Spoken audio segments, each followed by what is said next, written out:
Ensamblado de la PC. Antes de comenzar, y como precaución muy recomendable, consiga una pulsera antiestática, colóquela en su muñeca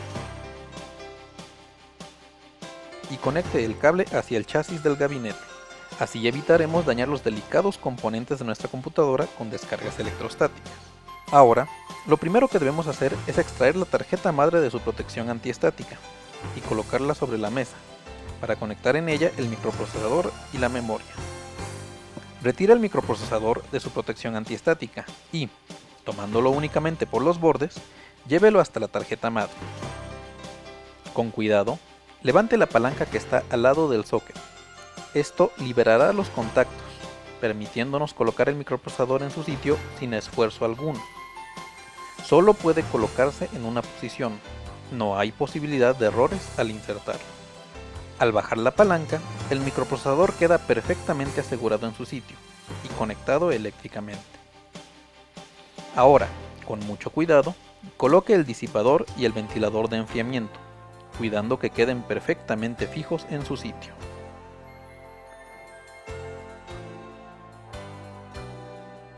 No olvide conectar el cable del ventilador en uno de los conectores especiales que incluye la tarjeta madre.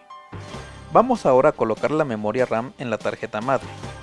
Para ello, localice la ranura donde debe insertarse el módulo correspondiente.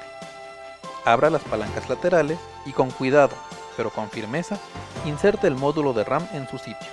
Es imposible que coloquemos invertida nuestra memoria, gracias a la presencia de una muesca que coincide con un tope en la ranura correspondiente.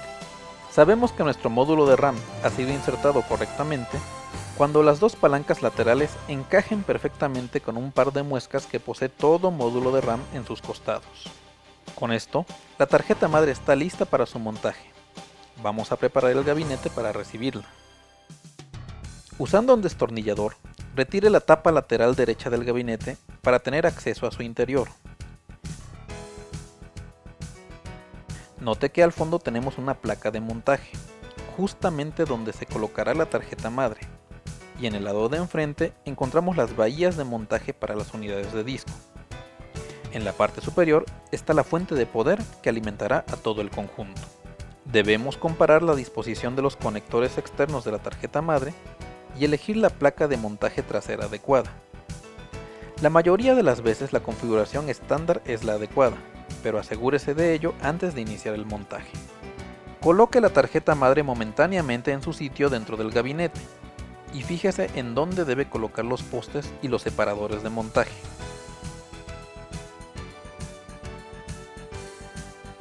En este caso, se deben colocar en los puntos marcados.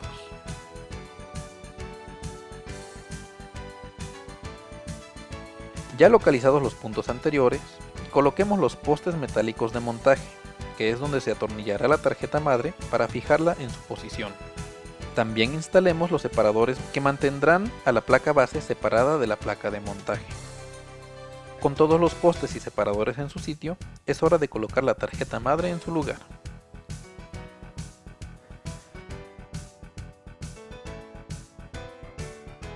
Hay que fijarla perfectamente con al menos 2 tornillos, para evitar que se mueva y pueda provocar falsos contactos con alguno de sus elementos. Conectemos el cable que viene desde la fuente de alimentación a la tarjeta madre. El conector posee muescas que impiden colocarlo de forma incorrecta. Tenemos los cables que vienen del panel frontal, que son el correspondiente al interruptor de encendido, el de reinicio, el LED de disco duro, el cable para el altavoz interno y los cables para los puertos USB frontales.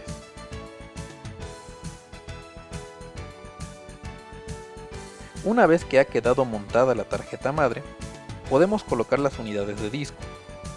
Por conveniencia, primero se colocan y luego se conectan sus cables. Primero, vamos a insertar las dos unidades ópticas, pero antes hagamos una precisión.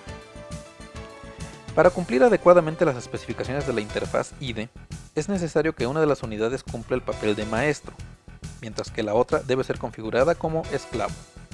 Esto se hace por medio de un puente o jumper de configuración que se encuentra en la parte trasera de la unidad, junto al conector del cable IDE. Puede ver que existen 3 posiciones para el jumper: maestro, esclavo y selección por cable. Vamos a configurar el quemador de CDs como maestro y al lector de DVD como esclavo. Una vez realizado esto, podemos montar nuestras unidades en el gabinete. Libera el espacio para 2 bahías externas de 5.25 pulgadas, retirando la tapa plástica frontal y la lámina metálica interna, si es que existe. Esto nos permitirá deslizar una de las unidades en su sitio, y después la otra.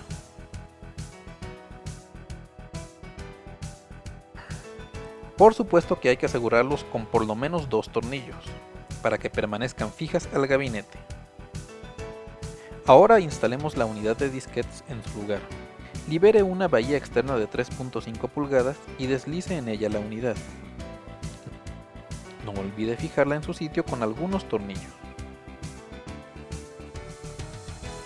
Finalmente, vamos a colocar el disco duro en su sitio. Aquí conviene hacer una recomendación. Siempre debe manejarlo tomándolo por los bordes y nunca toque la placa de circuitos que se encuentra en su parte inferior. Así evitará dañar a los delicados componentes de este elemento. Localice una bahía interna de 3.5 pulgadas y deslice en ella el disco duro, cuidando que los conectores queden apuntando hacia la tarjeta madre. Asegure la unidad con algunos tornillos. Una vez que hemos colocado todas las unidades de disco, vamos a conectarlas eléctricamente. Lo primero que debemos colocar es el cable de audio, el cual irá desde el lector de DVD hasta la tarjeta madre. Para el intercambio de datos, vamos a utilizar los cables que vienen junto a la tarjeta madre. Note que se trata de un par de cables de 80 hilos y que se distinguen porque uno de sus conectores es de color negro, otro de color gris y el último de color azul. Como regla inviolable, el conector negro irá a la unidad configurada como maestro, el gris a la unidad esclava y el azul hacia la tarjeta madre. Entonces, de acuerdo a cómo habíamos configurado nuestras unidades ópticas, el conector negro se colocará en el quemador de CDs y el gris en el lector de DVD y el azul en el puerto ID2 de la tarjeta madre, ya que el ID1 está reservado para el disco duro. Vamos a colocar el cable de la unidad de disquetes. Coloque el extremo que presenta los cables torcidos en la unidad de disco y el otro extremo en el conector correspondiente de la tarjeta madre. Ahora conectemos el disco duro. Para ello, usando el segundo cable IDE, llevamos el conector negro hasta la unidad de disco y el conector azul hacia la tarjeta madre. Finalmente, vamos a conectar los cables de alimentación que vienen de la fuente de poder. Los conectores poseen unas muescas que impiden su colocación incorrecta, así que este proceso es relativamente sencillo. Ya solo nos resta colocar el módem interno. Para ello, hay que retirar la laminilla trasera correspondiente a una de las ranuras PCI de la tarjeta madre. Ahora, con firmeza pero con cuidado, inserte el módem en la ranura correspondiente hasta que haya asentado perfectamente en su sitio. Y no olvide colocar su tornillo de montaje, para que no se afloje con el tiempo. Con esto hemos concluido el proceso de ensamblado de nuestra computadora personal. Para comprobar si hemos hecho un buen trabajo, conecte el monitor,